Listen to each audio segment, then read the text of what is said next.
hustisya ang panawagan ng pamilya at ng Filipino community para sa Pinay na biktima ng hit and run sa Barcelona. Dead on arrival ang teenage mom matapos masagasaan habang tumatawid sa kalsada. Patuloy pa rin ang investigasyon ng pulisya para matukoy at madakip ang salarin. May report si Dan Tuanyo.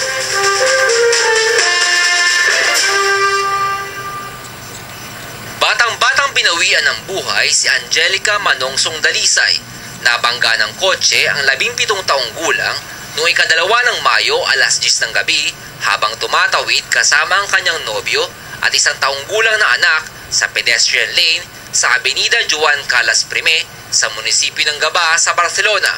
Sinugod agad si Angelica sa Ospital de Belviche pero binawian din ng buhay dahil sa matinding sugat na natamo.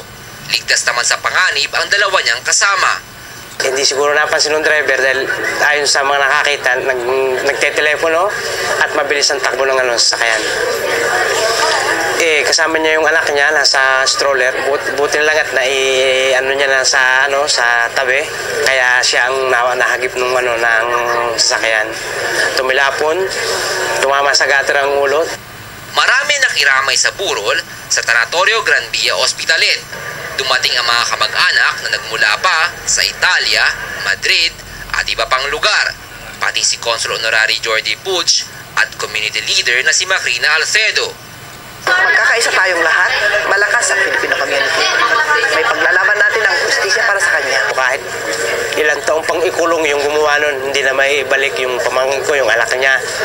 Pero kahit paano naman, mabigyan ng hustisya, makita yung gumawa nun dahil hindi makatao yung ginawa niya . Umaasa si Sonny na hindi maging hadlang ang pagiging Pilipino para makamit ang hustisya sa Espanya.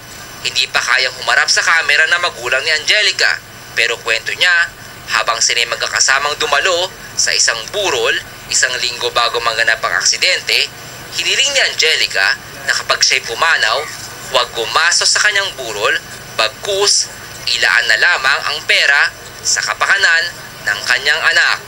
Para sa Balitang Europe, Daniel Infante Tuanyo, Martin Oras Spain.